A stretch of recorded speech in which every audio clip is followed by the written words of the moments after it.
মা লক্ষ্মী কেন সব জায়গায় থাকেন না, আসুন জেনে নিই। কখনো কি ভেবে দেখেছো, একই বাড়িতে থেকেও কারোর ঘরে শান্তি নেই, কারোর ঘরের অভাব কাটে না?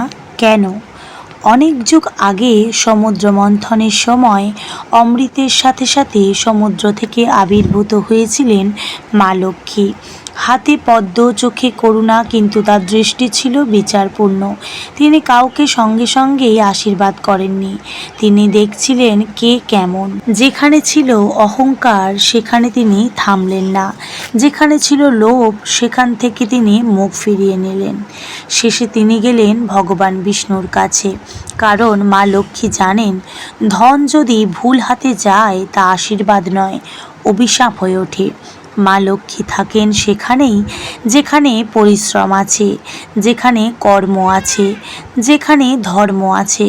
তিনি চঞ্চল, অর্থাৎ তিনি স্থির নন। অধর্মের ঘরে তিনি বেশিক্ষণ থাকেন না, এই কারণে তিনি পায়ে হাঁটেন না, তিনি পদ্মে বসে আসেন। কারণ পদ্ম কাদায় জন্মেও নিজে কলুষিত হয় না। যদি মনে হয় লক্ষ্মী তোমার ঘরে নেই, তাহলে আগে নিজের মনটাকে দেখো, হয়তো তিনি দরজায় দাঁড়িয়ে আছেন আলো জ্বালানোর জন্য। জয় মা লক্ষ্মী।